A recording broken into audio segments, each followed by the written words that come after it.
The stagecoach wheels screamed against the rocky terrain as the horses bolted in terror, their cries piercing the still Montana air, and Tyler Hawkins knew without a doubt that someone was about to die if he did not act fast.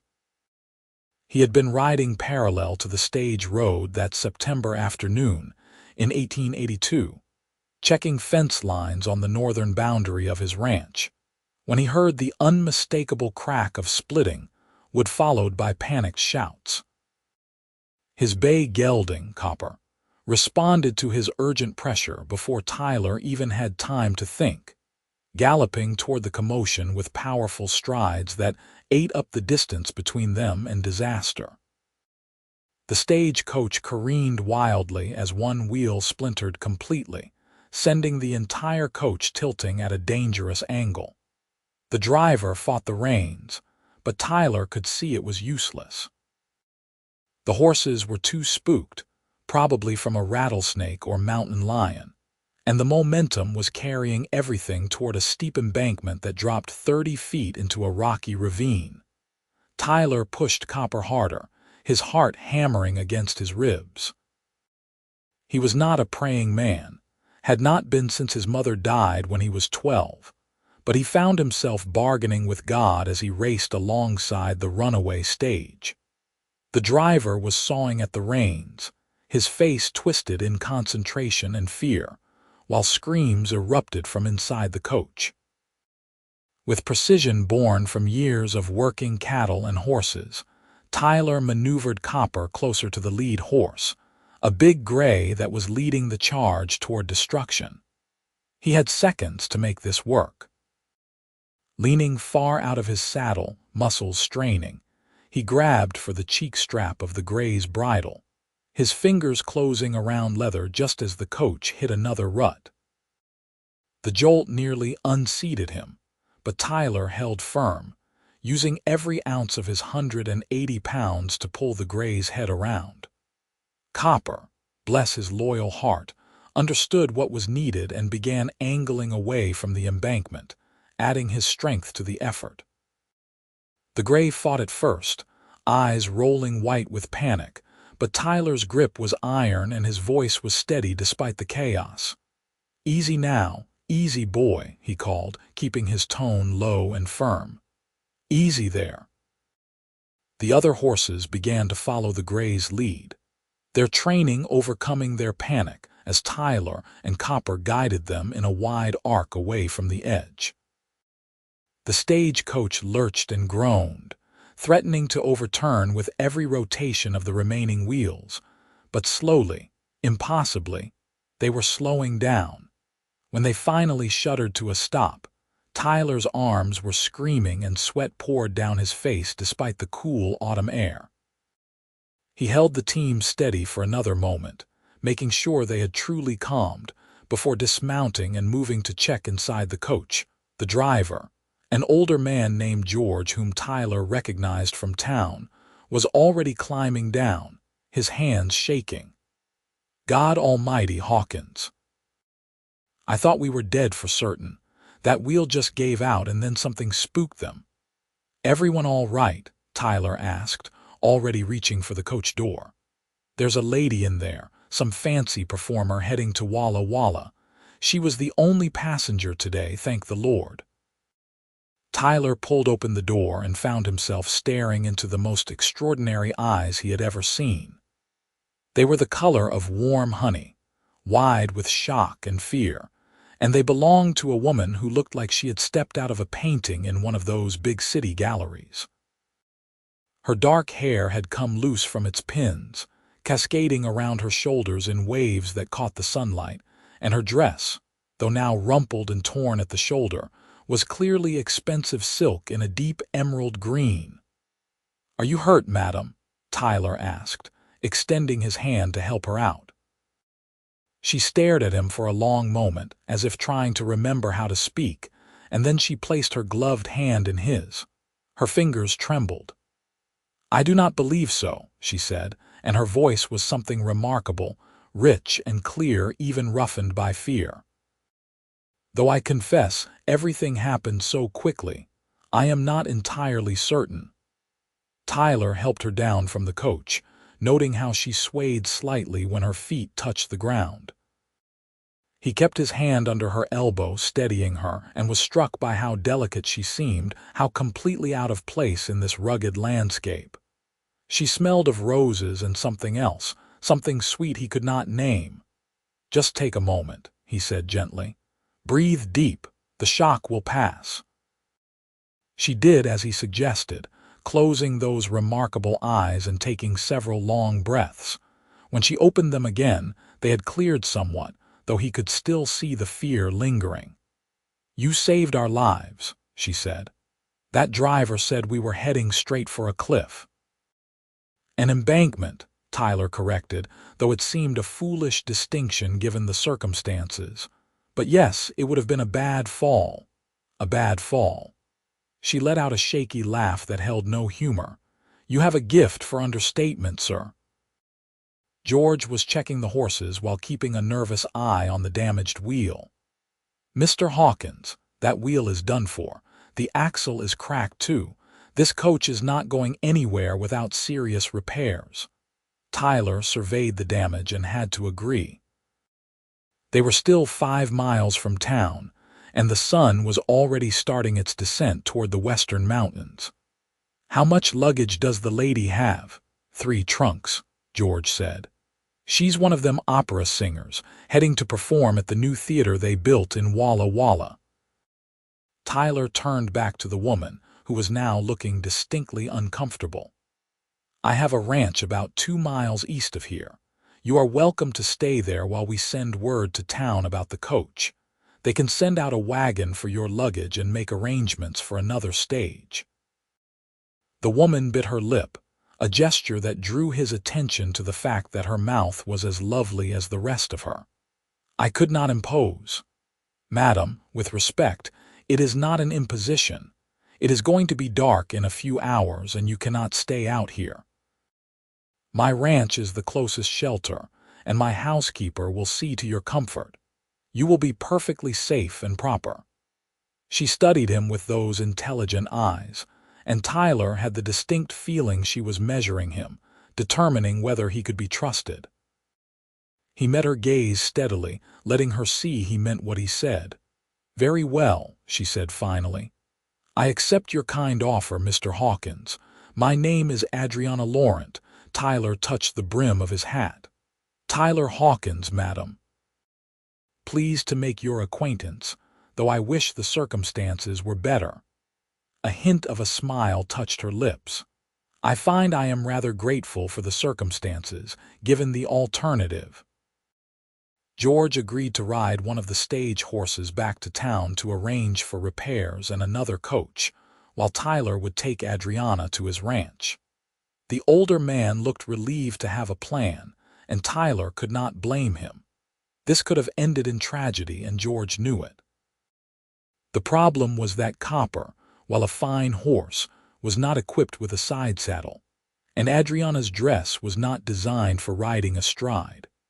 Tyler solved this by lifting her up to sit sideways in front of him, her back supported by his chest as he held the reins on either side of her. "Hold on to the saddle horn," he instructed. "I will make sure you do not fall." "This is highly improper," Adriana murmured, though she did as he said. "Yes, madam, it is, but sometimes survival requires a bit of impropriety." He felt more than heard her laugh, a small vibration against his chest.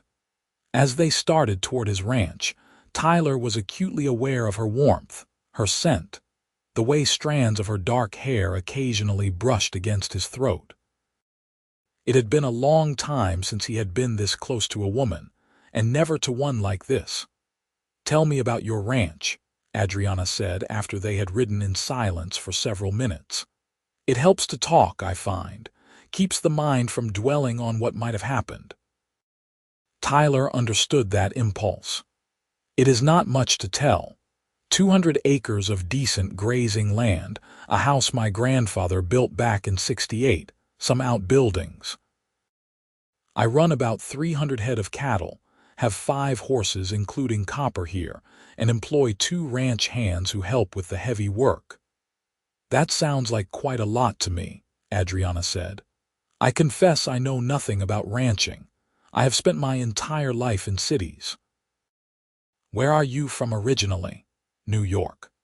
I was born there, studied there, performed there for several years. But recently I have been traveling, performing in different cities. The impresario who manages my career believes it is important to bring culture to the West. There was something in her tone that made Tyler ask, "But you do not agree?" She was quiet for a moment. "I am not certain what I believe anymore. 6 months ago I would have said yes without hesitation. Opera is my life, my passion.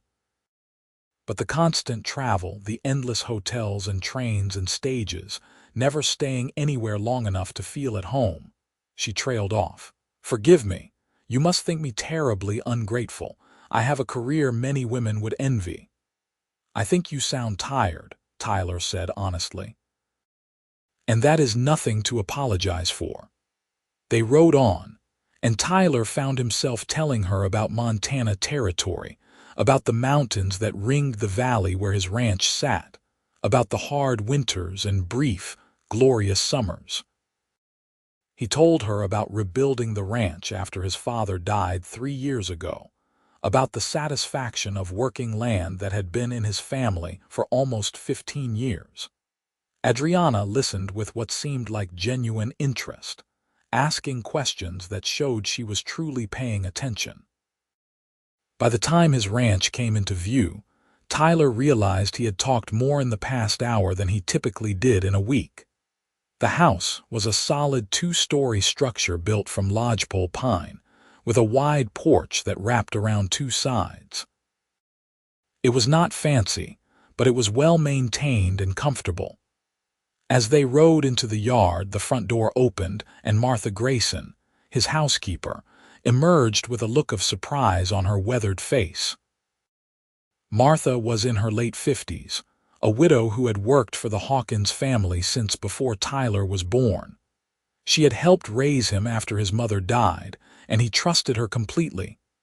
"Tyler Hawkins, what on earth?" she called as he dismounted and then carefully lifted Adriana down. "There was a stagecoach accident," Tyler explained.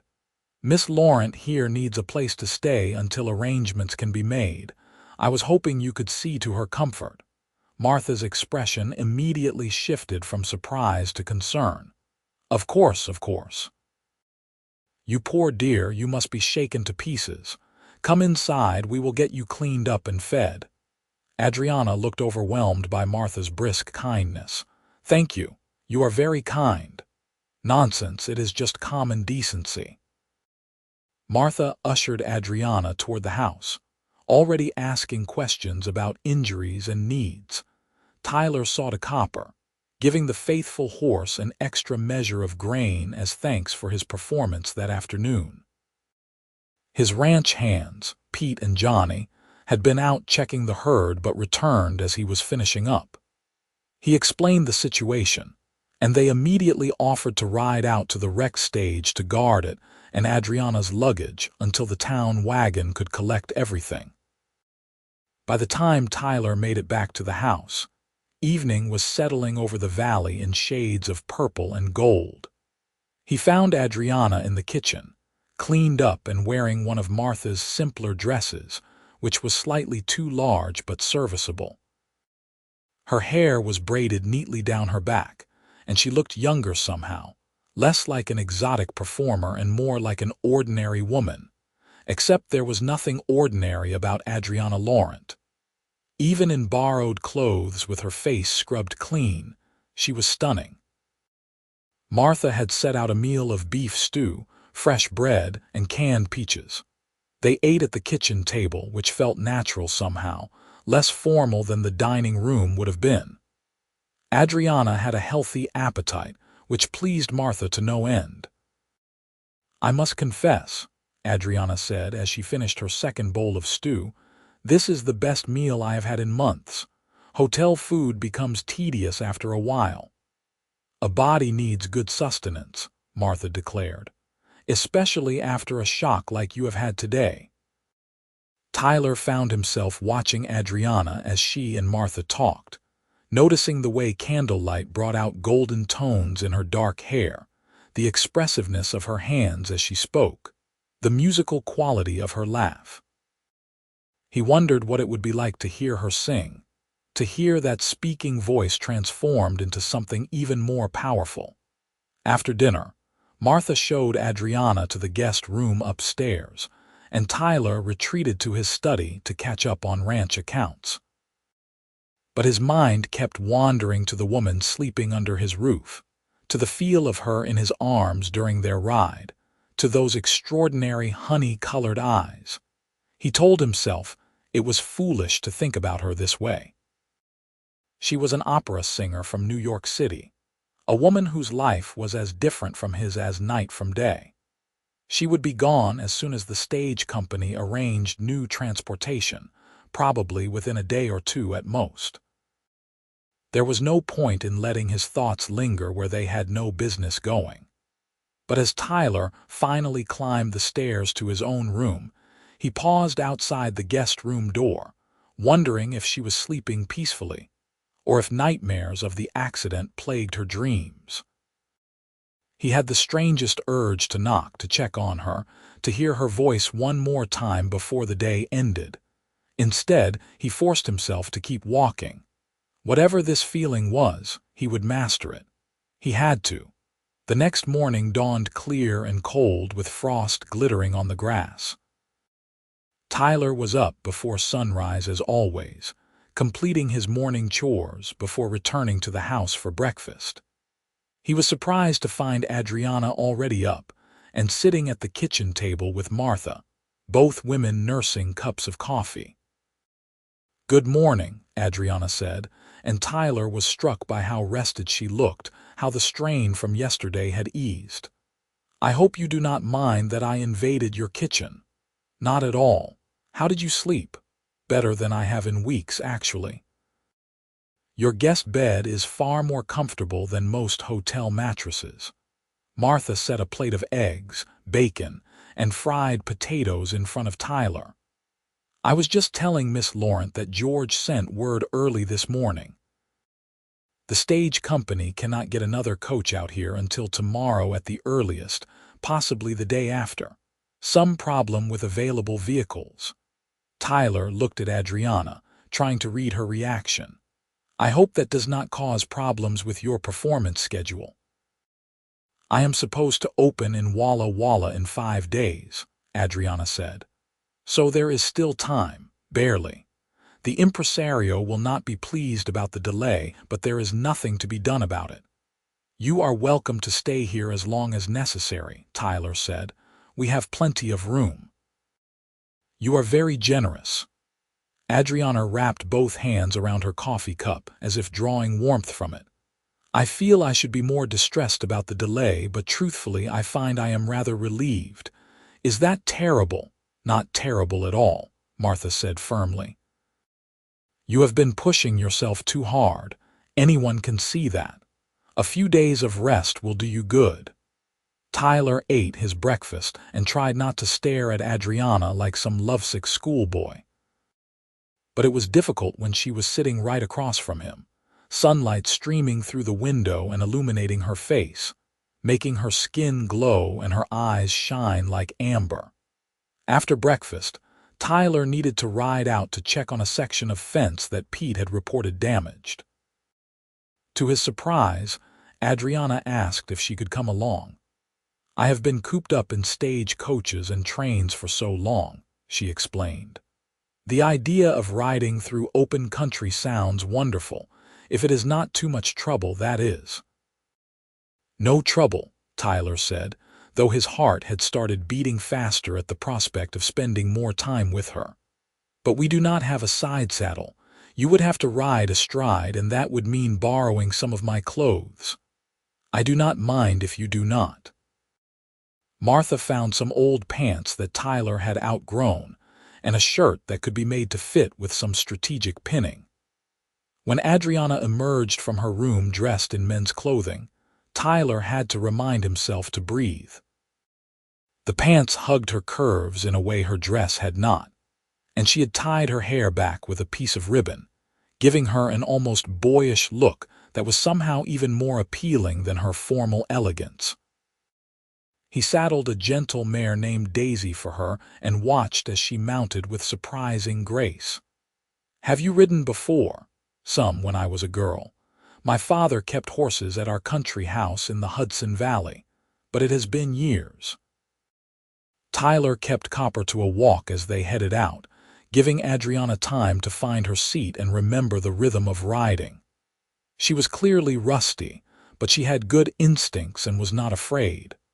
After a while, she relaxed into it, and Tyler nudged Copper into an easy trot. Adriana followed suit, and he heard her laugh with pure delight. They rode for over an hour, following the fence line and making small repairs where needed. Tyler found himself showing her aspects of the ranch he normally would not think to point out, wanting her to see it through his eyes, to understand why he loved this land. Adriana asked intelligent questions and seemed genuinely interested in his answers. She wanted to know about the cattle, about the challenges of ranching, about his plans for the future. In turn, Tyler asked about her life, her career, her travels.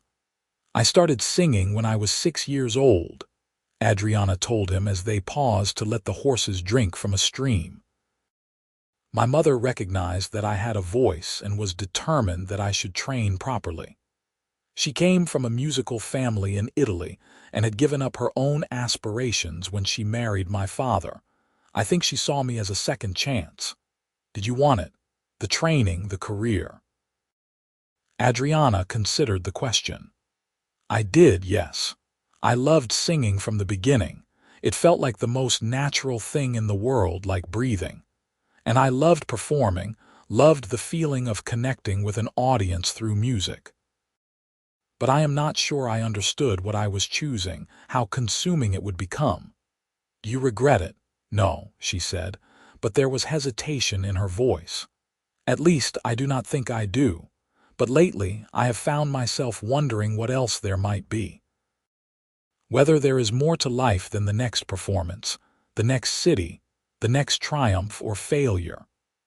Tyler understood that feeling, that sense of wondering if the path you were on was truly the right one.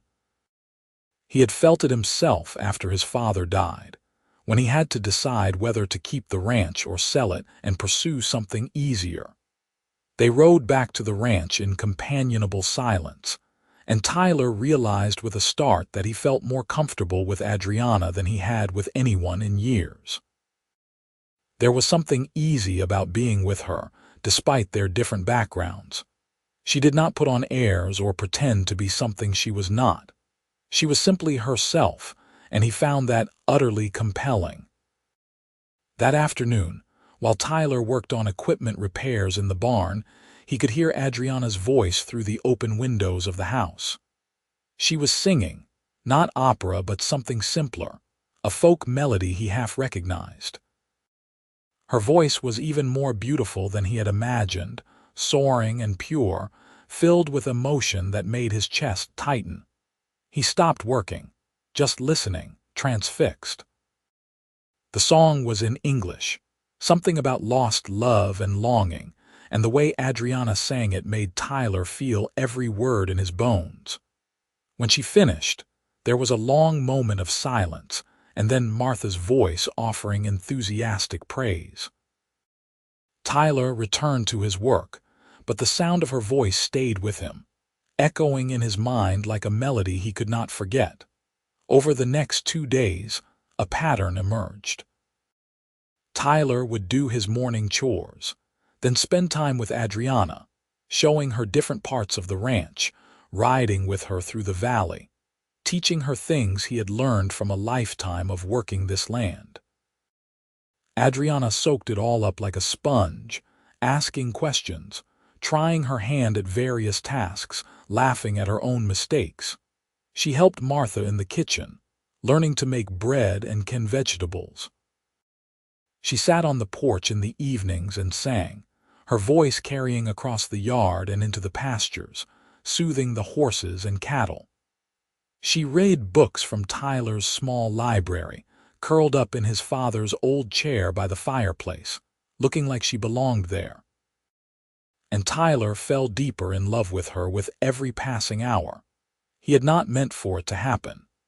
He had tried to keep his distance, to remember that she was leaving soon, that she had a life waiting for her that had nothing to do with Montana ranches and taciturn cowboys. But it was like trying to hold back the sunrise. His feelings grew despite his best efforts, blooming inside him like wildflowers after spring rain. On the third evening, they sat together on the porch after dinner, watching the sun set behind the mountains in a spectacular display of orange and crimson. Martha had gone to bed early with a headache, leaving them alone for the first time since Adriana had arrived. "I received word from the stage company today," Adriana said quietly. "They will be here tomorrow morning to collect me and my luggage." Tyler had known this was coming, but hearing the words still hit him like a physical blow. "I see. I will make it to Walla Walla in time for my opening night. The impresario will be relieved. And you, are you relieved?" Adriana turned to look at him, and in the fading light her eyes seemed to hold entire worlds. "No," she said softly, "I am not relieved at all." Tyler's heart hammered against his ribs. "Adriana, these past 3 days have been the happiest I have had in years," she continued, the words tumbling out as if she had been holding them back and could no longer contain them. "I wake up each morning excited to see what the day will bring, to ride with you, to learn about this place, to simply be. I have not felt that way in so long, I had almost forgotten what it was like." "I feel the same," Tyler admitted. "From the moment I pulled open that stagecoach door and saw you, something shifted in me, and every moment since has only made it stronger. But I have to leave." Her voice broke slightly. "I have contracts, obligations. The theater in Walla Walla has sold tickets based on my name. There are performances scheduled in Seattle after that, then Portland, then Sacramento. I cannot simply abandon all of it, I know." Tyler reached out and took her hand, feeling the delicate bones beneath his calloused palm. "I would never ask you to. Your gift is too important to waste. Is it?" Adriana turned her hand over, lacing her fingers through his. "Is singing in front of strangers night after night really more important than this? Than feeling alive and present and real? Your voice moves people. I heard you singing the other day, and it touched something deep inside me. That is important, Adriana. That matters." She leaned her head against his shoulder, a gesture so trusting it made Tyler's throat tight. "I wish I could have both, the singing and this you, but I do not see how that is possible." They sat in silence for a long time, holding hands, watching the stars emerge one by one in the darkening sky. Tyler wanted to argue, to find a solution, to tell her everything would work out somehow. But he was not a man given to false promises, and he would not start now. Finally, Adriana lifted her head and looked at him. "May I ask you something? Anything? Will you kiss me? Just once, so I will have something to remember when I am standing on stage in front of hundreds of strangers, wishing I was here instead." Tyler cupped her face in his hands, his thumbs brushing across her cheekbones. "I will remember too, every day." When their lips met, it was gentle at first, tentative, a question being asked and answered. But then, Adriana made a small sound in the back of her throat and pressed closer, and the kiss deepened into something that felt inevitable, like the meeting of rivers or the changing of seasons. Tyler had kissed women before, but never like this. Never with this sense of rightness, of coming home. Adriana's lips were soft and warm, and she tasted like the coffee they had shared after dinner. Her hands came up to grip his shirt, holding him close, and Tyler wished the moment could last forever. When they finally pulled apart, both of them were breathing hard. Adriana touched her fingers to her lips, her eyes wide and wondering. That was, she began, then stopped. I have no words. Neither do I. They kissed again, slower this time, savoring every second. When they finally went inside, it was late, and they parted at the top of the stairs with one more kiss that left Tyler's heart aching. He did not sleep that night. Instead, he lay in bed and tried to figure out if there was any way to make this work, to bridge the impossible distance between Adriana's world and his. But no matter how he turned it over in his mind, he could not see a solution that did not require one of them to give up everything. And he could not ask that of her. He would not. The stagecoach arrived at 9 the next morning, right on schedule. Tyler's ranch hands had already brought Adriana's luggage from where the wreck had occurred, and it sat waiting in the yard. The new driver, a young man named Bill, was cheerful and efficient as he loaded the trunks. Adriana emerged from the house wearing her repaired traveling dress, her hair pinned up properly, looking every inch the sophisticated performer she was. But her eyes were red-rimmed, and Tyler knew she had slept no better than he had. Martha hugged her tightly, making Adriana promise to take care of herself and eat properly. "You are always welcome here," Martha said. "You remember that." "I will. Thank you for everything." Then it was Tyler's turn. They stood facing each other in the yard, the morning sun bright and merciless, illuminating everything they were about to lose. "I do not know how to say goodbye to you," Adriana whispered. "It feels impossible." "Then do not say goodbye. Say until we meet again." "Will we meet again?" Tyler wanted to say yes, wanted to promise her that of course they would find each other again, but he had never been good at pretty lies. "I hope so. With everything in me, I hope so." Adriana reached up and touched his face, her fingers tracing the line of his jaw. "If I asked you to come with me, to leave all this and follow me from city to city, what would you say?" "I would say that my heart wants to say yes, but my sense tells me that eventually you would resent me for it. You would look at me and see someone who gave up his purpose, who became aimless. And I could not bear that. You are probably right." Tears spilled down her cheeks. "But I am going to resent the situation instead. Does that seem fair?" "Not at all." Tyler pulled her close, holding her against his chest, feeling her shake with silent sobs. "Nothing about this is fair." The driver cleared his throat apologetically. "Madam, we really should be going, have a schedule to keep." Adriana pulled back and wiped her eyes. "Yes, of course, I am sorry." Tyler helped her into the coach, his hands lingering on hers for just a moment longer. "Sing well, Adriana. Make people feel what you made me feel." "What did I make you feel?" "Alive. More alive than I have felt in years." She let out a shaky laugh. "You did the same for me. You saved my life, Tyler Hawkins, and not just from the stagecoach wreck." The driver climbed up to his seat and took up the reins. Tyler stepped back, watching as the coach pulled away, carrying Adriana toward Walla Walla and whatever future waited for her there. He stood in the yard long after the stage had disappeared from view, feeling hollowed out and empty. Martha came to stand beside him, putting a gentle hand on his arm. "That was the hardest thing I have ever watched," she said quietly. "Both of you so clearly in love and yet letting her go anyway. She has a life she worked for. I could not ask her to give that up." "Did she ask you to?" "In a way, but we both knew it would not work." Martha sighed. "Tyler Hawkins, I have known you since you were a boy, and I have never seen you as happy as you have been these past 3 days. That has to count for something. It counts for everything. But sometimes love is not enough, Martha. Sometimes circumstances matter more than feelings."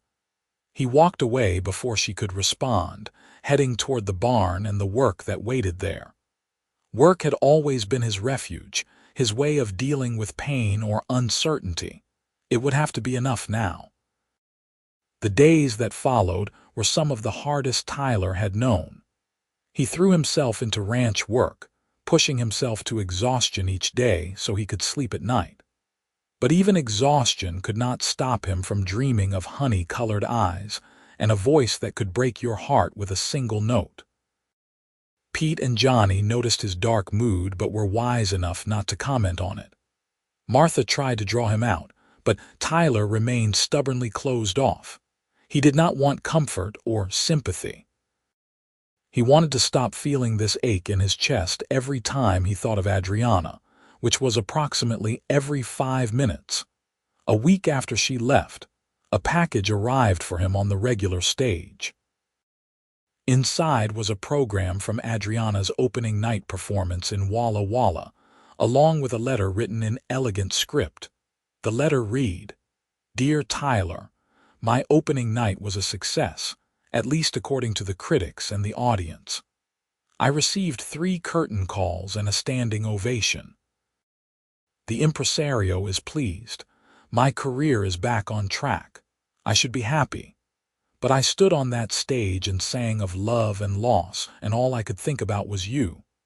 Every note felt like it was meant for you, every word a message I could not otherwise send. The audience heard one performance, but I was singing an entirely different song in my heart. I miss you terribly. I miss the ranch, the quiet mornings, the sound of Copper's hooves on the hard ground. I miss Martha's kindness and her cooking.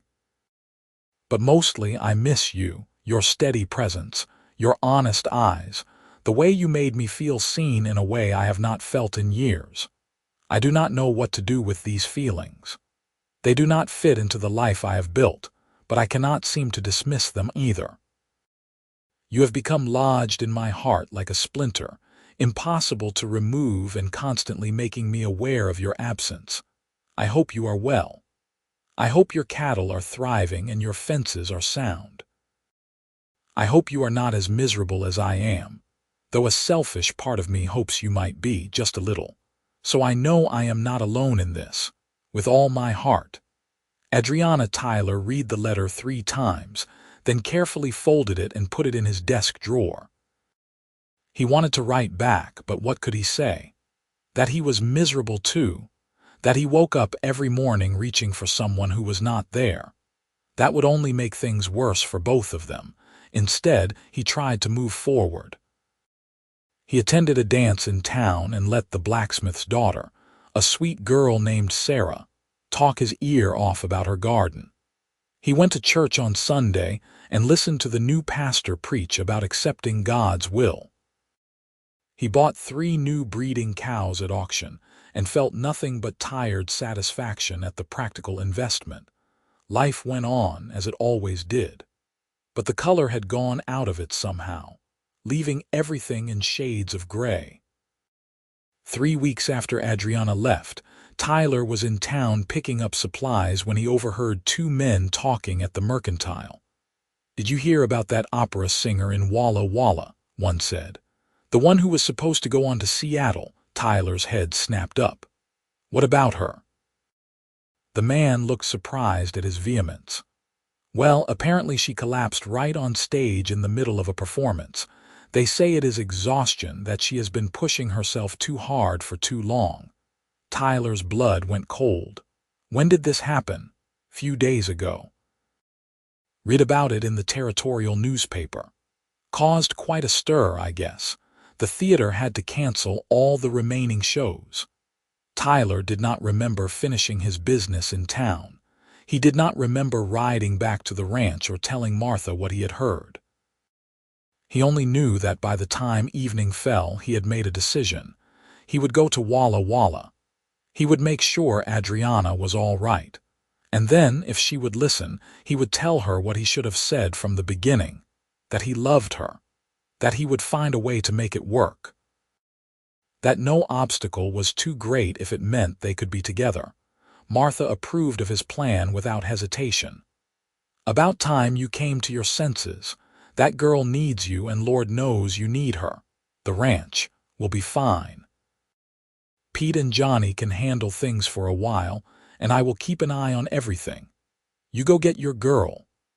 Tyler left at first light the next morning, pushing Copper hard but not cruelly, covering ground as fast as he safely could. Walla Walla was over 200 miles away, and the journey would take days even at a good pace. He stopped at ranches and way stations along the route, resting Copper but barely sleeping himself, driven by a fear he could not name. What if she was seriously ill? What if he arrived too late?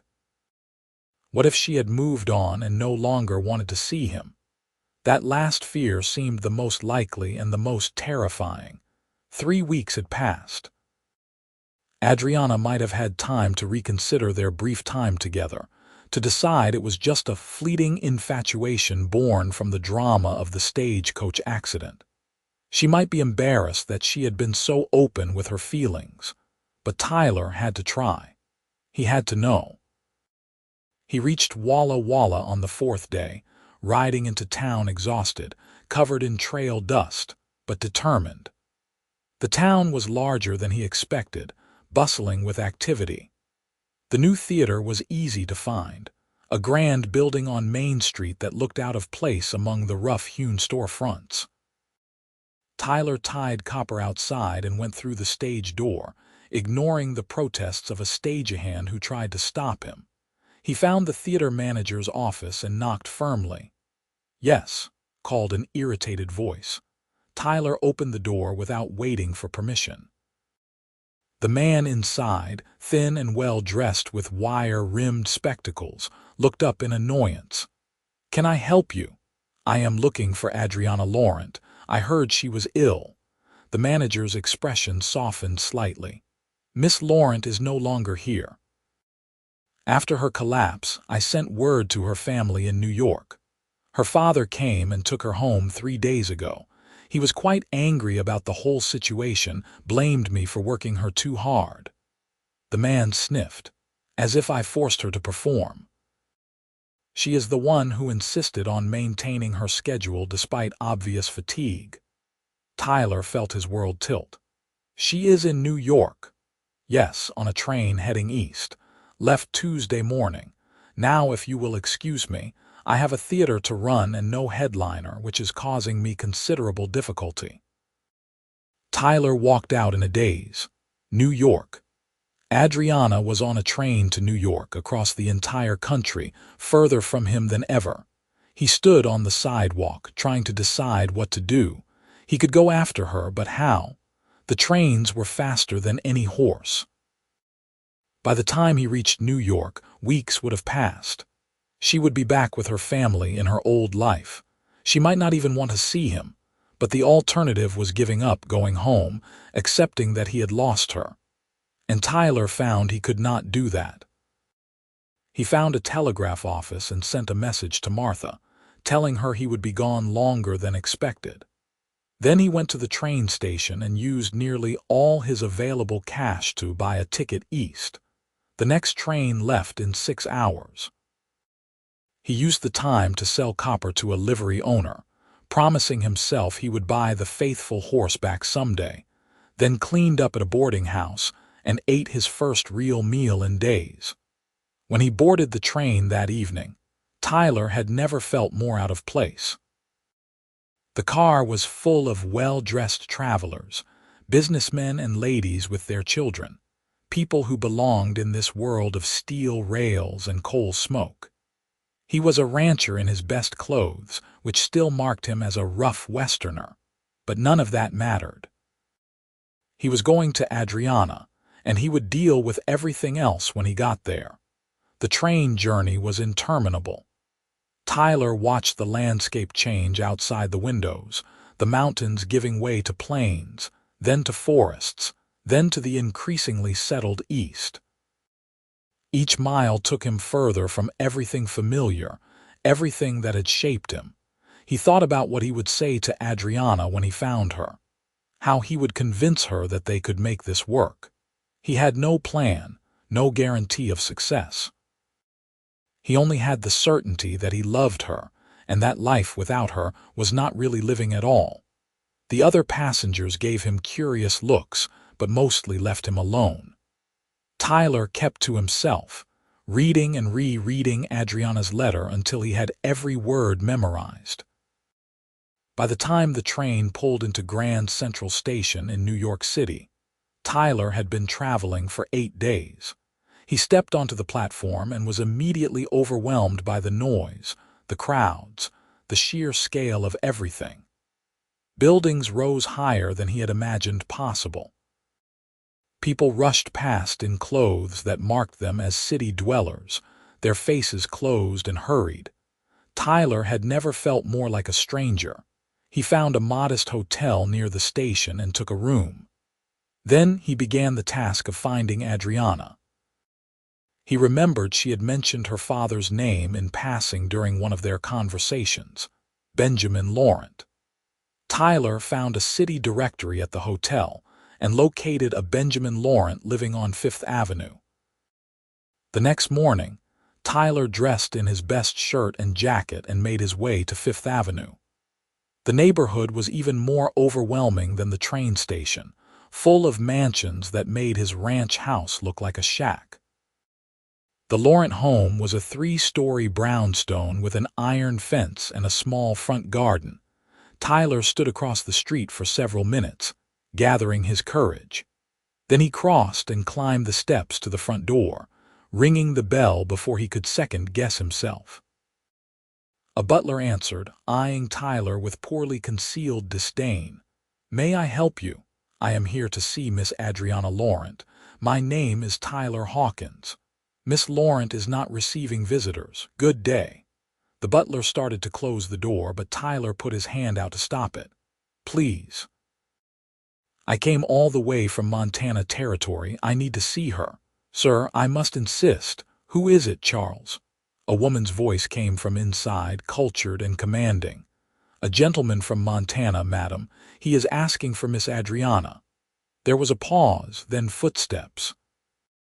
A woman appeared behind the butler, elegant and middle-aged, with the same dark hair as Adriana, though threaded with silver. Her eyes, however, were blue rather than honey-colored. This had to be Adriana's mother. She studied Tyler with an expression that gave nothing away. "You are Tyler Hawkins." "Yes, madam. Adriana has mentioned you. In fact, she has spoken of little else since she returned home." Tyler's heart leaped. "May I see her? Please, I need to speak with her." Mrs. Laurent considered him for a long moment. "My daughter is resting. The doctors say she needs complete rest for at least another week before she can even think about returning to performing." "I understand that, madam, but I did not come here about her performing. I came because I love her, and I need to tell her that."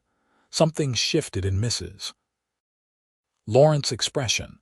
"Come in, Mr. Hawkins, but if my daughter does not wish to see you, you will leave immediately and not press the matter.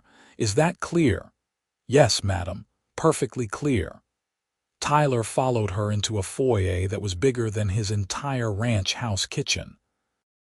Everything was polished and proper, from the marble floor to the crystal chandelier overhead. Mrs. Laurent led him to a sitting room and gestured for him to wait. "I will see if Adriana is awake and willing to receive you." The minutes ticked by agonizingly slow. Tyler stood by the window, looking out at the manicured street, feeling more out of place by the second. What if she would not see him? What if she was too ill? What if she had realized that their time together had been a mistake? "Tyler," he spun around. Adriana stood in the doorway, wearing a simple day dress in pale blue, her hair loose around her shoulders. She was thinner than he remembered, with shadows under her eyes that spoke of exhaustion and illness. But she was still the most beautiful thing he had ever seen. Adriana. Her name came out rough, filled with all the emotion of the past weeks. "What are you doing here? How did you? You came all this way. I heard you collapsed. I had to make sure you were all right. And I had to tell you something I should have said before you left Montana." Adriana moved into the room, her steps careful, as if she were not quite steady yet. "What did you need to tell me?" Tyler crossed to her, taking her hands in his. They felt cool and delicate, just as he remembered. "I love you, Adriana Laurent. I love you with everything I am. And I was a fool to let you leave without saying it, without fighting for us. Tears welled in her eyes. "I love you too. I have loved you since the moment you pulled me from that stagecoach, though I did not recognize it at first, and every day since has only made me more certain." "Then come back with me. Come back to Montana, to the ranch, to Martha and Copper and endless sky. Marry me, Adriana, build a life with me." "But my career, your career nearly killed you. I am not saying you have to give up singing. God knows that would be a crime. But maybe you could sing because you love it, not because you are contractually obligated to. Maybe you could teach or perform locally on your own terms. Maybe you could just be happy." Adriana was crying openly now. "I want that so much. But my family, the expectations, everything I have worked for, is any of it worth your health, your happiness, your life?" Tyler wiped her tears with his thumbs. "I am not a wealthy man, Adriana. I cannot give you mansions or jewels. But I can give you a home where you are loved, where you can rest, where you can be yourself without performance or pretense. Is not that worth more than all the applause in the world?" Before Adriana could answer, her mother's voice came from the doorway. "She is right, you know, Mr. Hawkins. Adriana has obligations, contracts that must be fulfilled." Tyler turned to face Mrs. Laurent, keeping Adriana's hand in his. "With respect, madam, your daughter collapsed from exhaustion in front of hundreds of people. Those contracts nearly killed her. Surely that releases her from any moral obligation to continue." Mrs. Laurent studied him with those sharp blue eyes. "You love her very much. More than I knew it was possible to love anyone. And what will you do when she grows bored of ranch life? When she misses the stage and the applause and the excitement of performance? Will you resent her for her restlessness? I will build her a stage if that is what she needs. I will invite the entire territory to come hear her sing. I will do whatever it takes to make her happy as long as we are together." Mrs. Laurent was quiet for a long moment. Then, to Tyler's surprise, she smiled slightly. "Adriana, your father will be home soon. You had better decide what you are going to tell him." Adriana looked between her mother and Tyler, her expression stunned. "Mama, I pushed you too hard," Mrs. Laurent said, her voice softer now. "I saw in you everything I had given up, and I wanted you to have all the success I never did, but I never stopped to ask if it was what you truly wanted. I never considered that my dreams might not be yours." "I did want it," Adriana said. "At first, but somewhere along the way it became about obligation rather than joy. And when I met Tyler, when I spent those days at his ranch, I remembered what it felt like to simply be happy. To wake up excited for the day instead of dreading the next performance. Then you have your answer." Mrs. Laurent came forward and took her daughter's face in her hands. "I want you to be happy, my darling girl, truly happy, not just successful. If this man can give you that, then you have my blessing."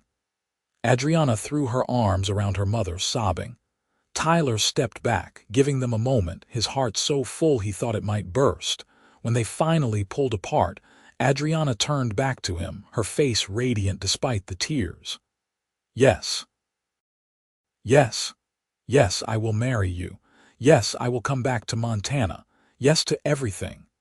Tyler pulled her into his arms, holding her close, feeling her warmth and the steady beat of her heart against his chest. "I promise I will spend every day trying to deserve you." "You already do," Adriana whispered. "You are my most beautiful song, Tyler Hawkins, the truest note my heart has ever sung." He kissed her then, not caring that her mother was still in the room, not caring about anything except the woman in his arms and the future they were going to build together. The next few weeks were a whirlwind. Adriana's father, a stern banker named Benjamin, was less pleased than his wife about the situation. He interrogated Tyler extensively about his finances, his prospects, his ability to provide for his daughter. But Tyler answered honestly, and eventually, Benjamin admitted grudgingly that a rancher with his own land and no debt was not the worst match his daughter could make. The contracts were a thornier issue. Adriana was still legally obligated to perform in Seattle, Portland, and Sacramento. Her impresario threatened legal action if she did not fulfill her obligations. It was Mrs. Laurent who found the solution. She negotiated a settlement using money from Adriana's own savings, enough to compensate the theaters for breach of contract and allow her to walk away cleanly. It took most of what Adriana had earned over the years, but she did not seem to care. "Money can be made again," she told Tyler. "But time we will never get back. I want to start our life together now, not months from now after I have exhausted myself performing in cities I do not care about." They were married in a small ceremony at her parents' home exactly 4 weeks after Tyler arrived in New York. Adriana wore a simple cream-colored dress instead of an elaborate wedding gown, and the only guests were her parents, 2 of her childhood friends, and a handful of cousins. It was nothing like the grand society wedding her mother had once imagined for her, but it was perfect. Tyler wore a new suit that Adriana's father had insisted on purchasing, though he felt stiff and uncomfortable in it. But when Adriana came down the stairs and saw him waiting, the way her face lit up made every uncomfortable moment worth it. The ceremony was brief and heartfelt. When the minister asked Tyler if he would love and cherish Adriana all his days, he answered with absolute certainty, "I will, until my last breath and beyond." Adriana's vows were equally simple and equally profound. "You saved me in every way a person can be saved. I give you my heart, my voice, my life. I will love you forever." They spent their wedding night at a hotel, their first time truly alone since Tyler had arrived in New York. Adriana was still regaining her strength, but they held each other close, talking quietly about their plans, about the life they would build together. "I want to teach," Adriana said, her head resting on Tyler's chest. "There must be children in Montana who would benefit from vocal training, who have talent but no opportunity. We could build you a music room," Tyler offered. "Something with good acoustics where you could teach and practice." "I would like that." She traced patterns on his skin with her finger. "Will you teach me about ranching? Really teach me, not just show me the pretty parts. It will be hard work." "Good. I am tired of ornamental living." Tyler kissed the top of her head, breathing in the scent of her hair. "I cannot believe you are really mine. I was yours from the moment you grabbed that horse's bridle and saved my life. I just did not know it yet." They left for Montana a week later, taking the train back across the country. This time, the journey did not feel interminable. This time, Tyler had Adriana beside him, her hand in his, her head sometimes resting on his shoulder as she slept. They talked about everything and nothing, learning each other in ways they had not had time for during their brief first meeting. Tyler discovered that Adriana was afraid of spiders but unafraid of storms, that she could read music before she could read words, that her favorite meal was simple pasta with butter and cheese, despite having eaten in the finest restaurants. Adriana learned that Tyler had wanted to be a teacher when he was young, but had put aside that dream to help his father with the ranch, that he carved wooden figures when he needed to think, small animals that he gave to children in town, that he had a deep, rumbling laugh that came from his belly when something truly amused him, though few people heard it because he was usually so serious. By the time they reached Montana, they knew each other better than some couples who had been married for years. Martha cried when they arrived at the ranch, pulling Adriana into a fierce hug. "I knew he would bring you back. I told him, did I not tell you?" "You did," Tyler confirmed, grinning. Pete and Johnny congratulated them awkwardly. clearly unsure how to react to the boss bringing home a fancy opera singer as his bride. But Adriana won them over within a week by proving she was willing to work, insisting on learning everything from mucking stalls to mending fences. She also sang while she worked, her voice carrying across the ranch, and Tyler would sometimes find his hands stopped working, and the ranch hands standing still, all of them transfixed by the beauty of her voice. Adriana threw herself into ranch life with the same dedication she had once given to her career. She learned to cook from Martha, to ride better from Tyler, to understand the rhythms of the land and the animals. She planted a garden and started teaching piano to the daughter of a neighboring rancher. Word spread about her voice, and before long, people were asking if she would sing at church services, at town gatherings, at weddings and funerals. Adriana agreed, charging nothing, singing for the pure joy of it. Tyler built her the music room he had promised, converting a large storage building into a beautiful space with high ceilings and excellent acoustics. Adriana gave lessons there 3 times a week, teaching children and adults alike. She discovered she loved teaching almost as much as performing, loved seeing the moment when a student finally grasped a difficult concept. Their first winter together was harsh, with snow piling deep and temperatures dropping well below freezing. But the house was warm and solid, and Tyler and Adriana spent long evenings by the fire, talking and reading and simply being together. Sometimes Adriana would sing, her voice filling their home with beauty that made Tyler's chest ache. And sometimes he would pull her into his arms and dance with her, even though there was no music except their own heartbeats. In March, Adriana discovered she was pregnant.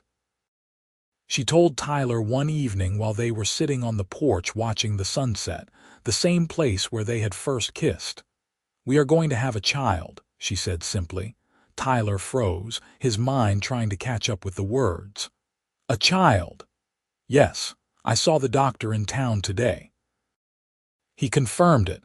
We should expect the baby in late September, maybe early October." Tyler pulled her close, overwhelmed with emotion. "I am going to be a father."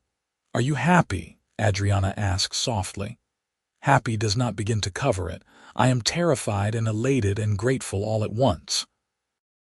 Their son was born on October 2nd, a healthy boy with a strong cry in his mother's eyes. They named him Samuel, after Tyler's grandfather.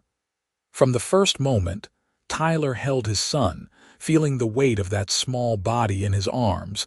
He knew his life had changed irrevocably. Adriana was a natural mother, patient and loving, singing lullabies that made Samuel calm even during his fussiest moments. Tyler watched her with their son and fell in love with her all over again, seeing new depths to the woman he had married. Life settled into a new rhythm, organized around Samuel's needs but rich and full. The ranch prospered under Tyler's careful management. Adriana's music students multiplied until she had to limit how many she would take, and their little family grew closer with each passing season.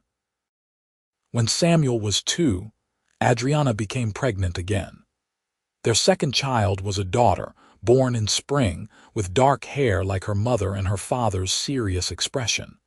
They named her Claire, and she completed their family in a way Tyler had not known was missing. On Samuel's 5th birthday, the town held a celebration and asked Adriana to sing. She had not performed for a crowd that large since leaving the stage years earlier, and Tyler saw her nervousness as they approached the town square. "You do not have to do this," he told her quietly. "No one will think less of you if you change your mind." "I want to," Adriana said, "but I confess I am nervous in a way I never was when I performed professionally. This matters more somehow." Tyler understood what she meant. These were her people now, her neighbors and friends. Their opinion mattered in a way that anonymous crowds never had. But when Adriana stepped up to sing, her voice was as clear and powerful as ever. She had chosen a simple folk song, something everyone knew, and by the second verse, the crowd was singing along. Tyler stood with Samuel on his shoulders and Claire in his arms, watching his wife shine, and his heart was so full he thought it might overflow. After the song ended and the applause died down, Adriana looked directly at Tyler and smiled. He knew what she was thinking, knew she was remembering that conversation years ago when she had told him he was her most beautiful song. That evening, after the children were asleep and they were alone in their bedroom, Adriana told him what she had been thinking on that stage. "I was looking at you, at our children, at this life we have built, and I realized something," she said, curled against his side. "All those years I spent on stage, singing for strangers, chasing success and recognition, I was searching for something I could not name. I was trying to feel complete, to feel like my life had meaning. And now," Tyler asked, though he thought he knew the answer, "now I know what I was searching for was this. You, our children, this place. I thought my voice was what made me special, what gave my life purpose.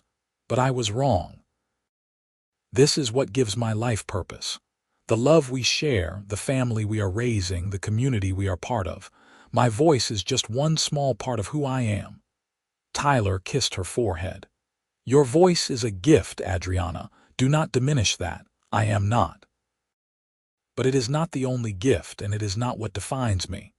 I am your wife, Samuel and Claire's mother, a teacher, a rancher's partner, a member of this community. Those roles matter just as much, if not more. You are everything I never knew I needed," Tyler said. "Every single part of you."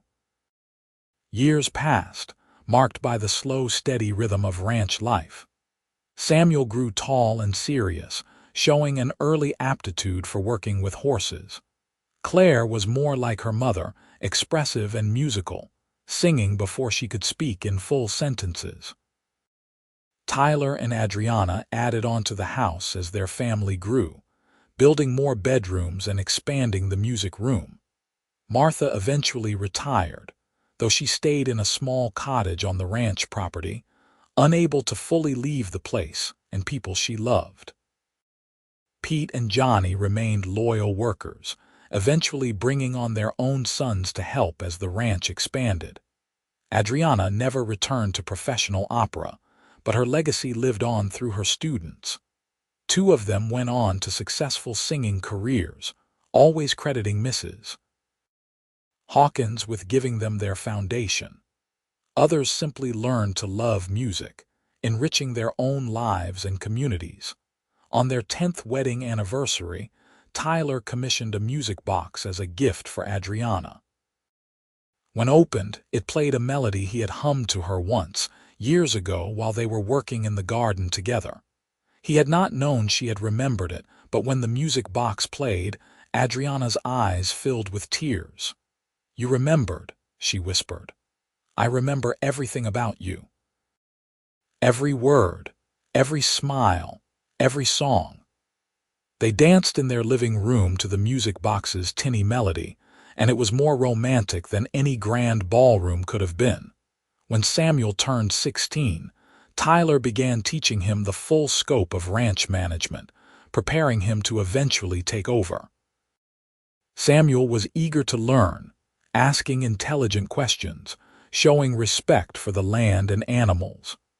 Tyler saw himself in his son, but also saw Adriana's sensitivity, her emotional intelligence. Claire, at 14, announced she wanted to study music seriously, possibly even attend a conservatory back east. Tyler and Adriana discussed it at length, weighing the opportunities against the separation it would mean. "I will not push her," Adriana said firmly. "If she chooses music, it will be because she truly wants it, not because of any expectations from me." "She is so much like you," Tyler observed. "The same passion, the same gift. But I hope she will also remember that there is more to life than career and success." that love and family and home matter just as much. In the end, Claire did go east to study, but only for 3 years. She returned to Montana with a degree and a fiancé, a gentleman who taught literature at the university in Missoula. They settled within 50 miles of the ranch, close enough to visit regularly. Samuel married a rancher's daughter from the next county, a practical woman named Lucy who loved the land as much as he did. They gave Tyler and Adriana their first grandchildren, twin boys who were holy terrors and absolute joys. As Tyler entered his 50s, his hair going gray and his body carrying the accumulated aches of a lifetime of hard work, he sometimes thought back to that September day in 1882 when he had chased down a runaway stagecoach. How different his life might have been if he had ridden in a different direction, if he had arrived 5 minutes later, if he had not been quite brave enough or fast enough to grab that horse's bridle. But he had, and everything since had flowed from that single moment of action. One evening, as they sat on their porch watching the sunset, a ritual they had maintained for 20 years of marriage, Adriana suddenly turned to him. "You have any regrets?" she asked. Tyler considered the question seriously. "None, not a single one. Why do you ask?" "I was just thinking about the life I gave up, the career I walked away from. And I wanted to make sure you knew I have no regrets either. This life, the one we built together, has been more fulfilling than anything I could have achieved on stage, even with all the hard work and struggle. Even through the difficult winters and the lean years when cattle prices dropped, especially then," Adriana said firmly. "Because we faced those challenges together, because every hardship we overcame made us stronger, because I was living a real life, not performing a role." Tyler took her hand, the same gesture he had made so many times over the years. "You told me once that I was your most beautiful song. I remember. You are mine too. Every day with you is music." Adriana laughed, the sound as bright and clear as it had been 2 decades earlier. "That is possibly the most poetic thing you have ever said to me. Then I need to work on being more poetic." "No," she said, leaning her head on his shoulder. "You are perfect exactly as you are." They sat in comfortable silence, watching the sky turn from gold to pink to purple. Somewhere in the house, they could hear the sounds of Samuel's twins playing, Lucy's patient voice telling them to settle down. Martha was humming in her cottage. The horses nickered softly in the barn. It was an ordinary evening, unremarkable in almost every way. But Tyler thought it was perfect, this life they had built from a chance meeting and a choice to love despite the odds. When Samuel took over full management of the ranch a few years later, Tyler and Adriana finally had time to travel. They went back to New York to visit Adriana's parents, now quite elderly but still sharp. They took a trip to San Francisco and marveled at how much the West had changed since their youth. They even attended the opera one evening, sitting in the Grand Theater and listening to a talented soprano sing. Afterward, as they walked back to their hotel, Tyler asked Adriana if she missed it. "The performing," she thought about it. "I miss the feeling of connecting with an audience through music.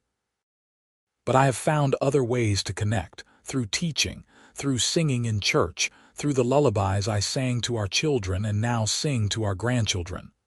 So no, I do not miss the professional performing. Not really." "No what ifs, only one," Adriana said. "What if you had not been there that day? What if that stagecoach had gone over the edge?" Tyler pulled her close as they walked. "But I was there, and it did not. And we have had this beautiful life together. That is the only reality that matters." As they aged, Tyler and Adriana settled into the role of grandparents with enthusiasm. They spoiled the grandchildren, took them on gentle trail rides, taught them songs and stories. Claire's children were as musical as their mother, while Samuels were more interested in horses and cattle. But Tyler and Adriana loved them all fiercely. On their 30th anniversary, the entire family gathered at the ranch for a celebration. Samuel and Lucy, Claire and her husband, 6 grandchildren ranging from toddler to teenager, Martha now in her 80s but still spry, Pete and Johnny and their families. The house and yard were full of noise and laughter and love. During dinner, Samuel stood and raised his glass. "I want to toast my parents who have shown me what real love looks like. Dad, you taught me about hard work and integrity. Mom, you taught me about beauty and joy. Together, you taught me that a good life is built on love, commitment, and choosing each other every single day. Happy anniversary." Everyone drank to the toast, and Tyler felt his eyes sting with tears. When had he become the kind of man who cried at dinner toasts? But then he looked at Adriana and saw she was crying too, and he knew they were tears of happiness, of gratitude for everything they had been given. Later that evening, after everyone had left or gone to bed, Tyler and Adriana walked out to the music room she still used for teaching. Adriana sat at the piano and began to play, a piece she had written herself, something beautiful and complex that made Tyler's heart ache. When she finished, she turned to him. "That is my song for you. I have been working on it for months, trying to capture everything I feel, but I do not think music can truly express the depth of my love." Tyler crossed to the piano and kissed her, this woman who had transformed his life, who had taken a lonely rancher and made him into a husband, father, grandfather, who had chosen him over fame and success, over the applause of thousands. "You do not need music to express it," he said. "I see your love in everything you do every day. In the way you look at me across the breakfast table, in how you hold my hand when we walk, in your laughter and your tears and your stubbornness. You are my great fortune, Adriana Hawkins, the best thing that ever happened to me." "We saved each other," Adriana said softly. "That day when the stagecoach crashed, you saved my life. But in all the days since, we have been saving each other over and over again, from loneliness, from purposelessness, from lives half-lived." Tyler could not argue with that. He pulled her to her feet and into his arms, holding her close. This woman who was still as beautiful to him at 50 as she had been at 28 when he first pulled open that stagecoach door.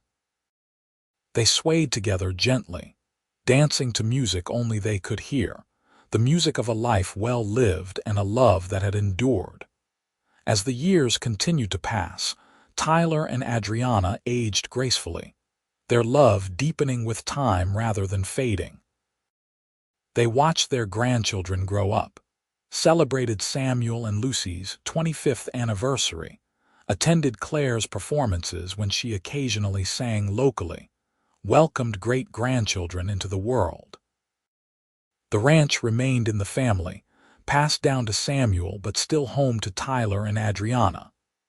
They lived in a smaller cottage Samuel had built for them, similar to Martha's, close enough to be involved but separate enough to give the younger generation space to make the ranch their own. Adriana never lost her voice, singing almost until her last days.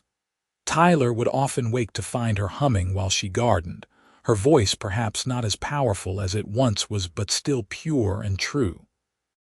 And he would stop whatever he was doing just to listen, still as captivated as he had been the first time he heard her sing through the ranch house windows all those decades ago. They died within months of each other, in their mid-70s, having lived longer than either had expected. Tyler went first, peacefully in his sleep after a day spent riding the ranch boundaries with Samuel. Adriana followed soon after, and those who knew them said she had died of a broken heart, unable to bear life without her beloved husband. They were buried side by side in the small cemetery on the edge of town, their graves marked with simple headstones that bore their names, dates, and a single line Adriana had requested. You are my most beautiful song." At the funeral, attended by what seemed like half the county, Claire sang a piece her mother had composed, the same one Adriana had played for Tyler on their 30th anniversary. There was not a dry eye in the church. Samuel gave the eulogy, speaking of his parents' love, their dedication to family and community, the legacy they had built not just in land and property, but in the lives they had touched. He told the story of how they met, of the stagecoach accident and his father's bravery, of his mother's choice to give up fame for love. "They showed us that the best life is not the most successful or the most famous," Samuel said, his voice breaking slightly. "The best life is the one filled with love, with purpose, with people who matter. My parents had that life, and they made sure we did too. We will carry their memory forward, and we will teach our children and grandchildren about the kind of love that lasts a lifetime." The grandchildren and great-grandchildren all wept, mourning the loss of two people who had been the foundation of their family. But there was also gratitude, an understanding that Tyler and Adriana had lived full, complete lives, that they had loved each other deeply until the very end. In the years that followed, the ranch continued to prosper under Samuel's management. Claire opened a music school in town, naming it the Laurent Hawkins School of Music in honor of her mother and the name she had given up. The school provided vocal and instrumental training to children throughout the region, many on scholarship funded by an endowment Claire and her siblings had established. On the wall of the music school hung a portrait of Adriana, painted from a photograph taken on her wedding day. Beneath it was a plaque that read, "Adriana Laurent Hawkins, 1854–1930. Opera singer, teacher, mother, wife. She taught us that the greatest performance is the one we give every day in how we love and live." Samuel's sons took over the ranch when he retired, keeping the Hawkins name and legacy alive. They ran it well, with the same care and dedication their grandfather had shown. And sometimes, on quiet evenings, ranch hands swore they could hear singing carried on the wind, a beautiful voice that seemed to come from everywhere and nowhere, singing of love and home. The music room Adriana had used for teaching was preserved as she had left it, with her piano and music stands and the shelves full of sheet music.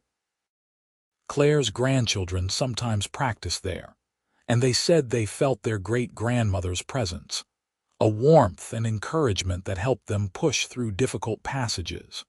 The porch where Tyler and Adriana had spent so many evenings remained a gathering place for the family.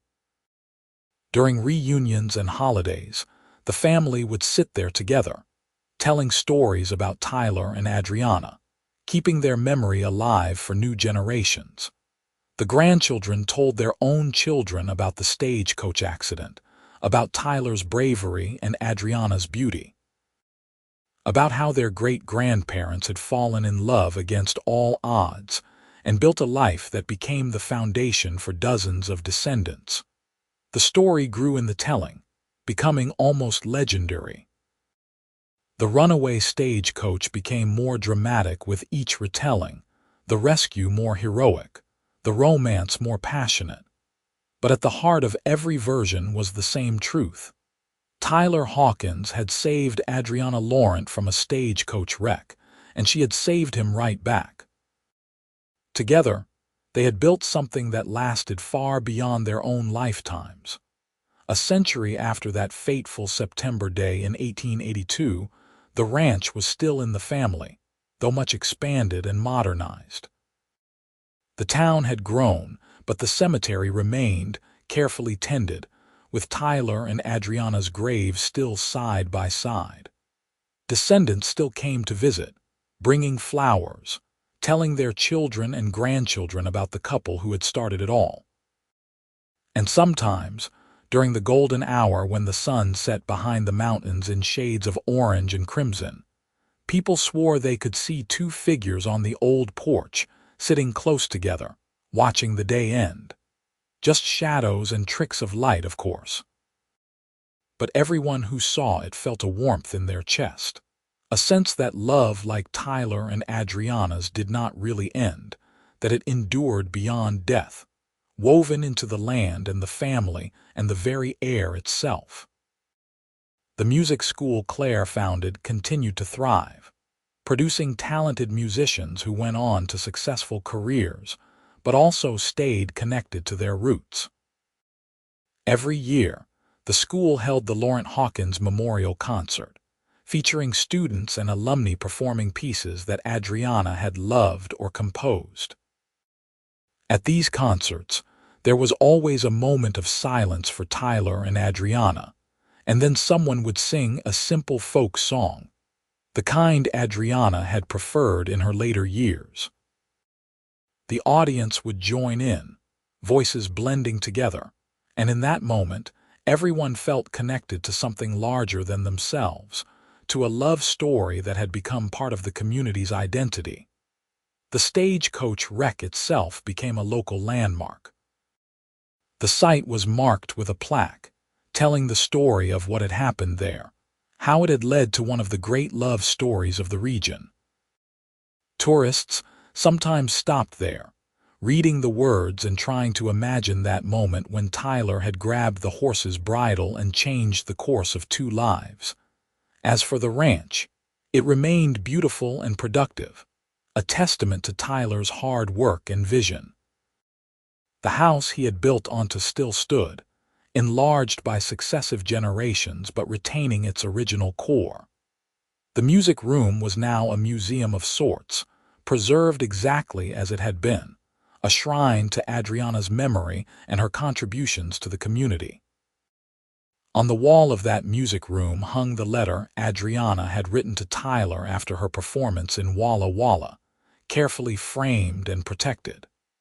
Visitors could read her words, feel the emotion in her elegant script, understand the depth of feeling that had existed between these two people. And hanging beside it was Tyler's response, which he had finally written years after receiving her letter, a simple note he had given her on their 10th anniversary. It read, "Adriana, I am not good with words the way you are. But I want you to know that loving you has been the greatest privilege of my life.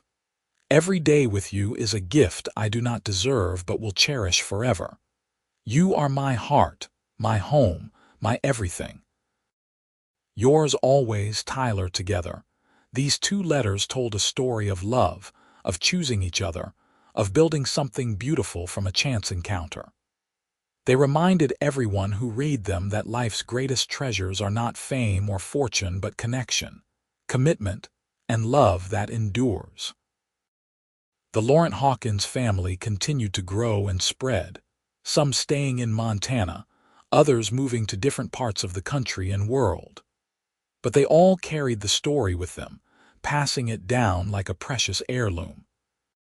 They told their children about Tyler and Adriana, about the Stagecoach wreck and the love that followed, about the choices that shaped their family's history.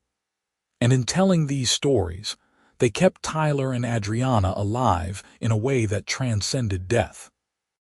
The couple who had loved so deeply, who had chosen each other and built a life of meaning and purpose, became immortal through memory and legacy. Their great-great-grandchildren, living in a world Tyler and Adriana could never have imagined, still knew their names, still knew their story, still understood that they owed their very existence to a cowboy's bravery on a September afternoon in 1882, and an opera singer's choice to follow her heart rather than her career. The story of Tyler and Adriana became more than just family history. It became a reminder that love is always worth the risk, that choosing each other is never wrong, that a life built on love and commitment will always outlast one built on fame or fortune. And so, long after Tyler had drawn his last breath and Adriana had sung her final note, they lived on. In the ranch that bore their name, in the music school that carried their legacy, in the children and grandchildren and great-grandchildren who had inherited their best qualities. In the end, Tyler and Adriana got everything they had wanted. They had love that lasted a lifetime. They had children and grandchildren who carried their values forward. They had built something meaningful that endured long after they were gone. And they had each other, from that first moment when Tyler pulled open the stagecoach door until their last breaths and beyond.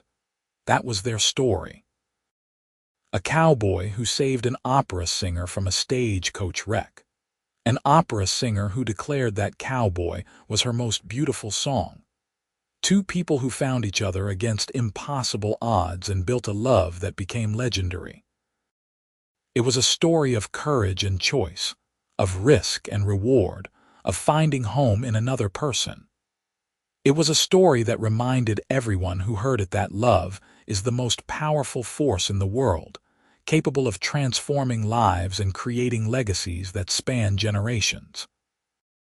And it was a story that, in its own way, never really ended, because love like that never truly dies. It lives on in memory, in family, in the land itself. It becomes part of the fabric of a place, woven into its history and identity. Tyler Hawkins saved Adriana Laurent from a stagecoach wreck on a September afternoon in 1882. She declared him her most beautiful song. They fell in love, married, built a life together, and created a legacy that lasted far beyond their years. That was their truth. That was their story. That was their beautiful, imperfect, perfect life. And it was enough.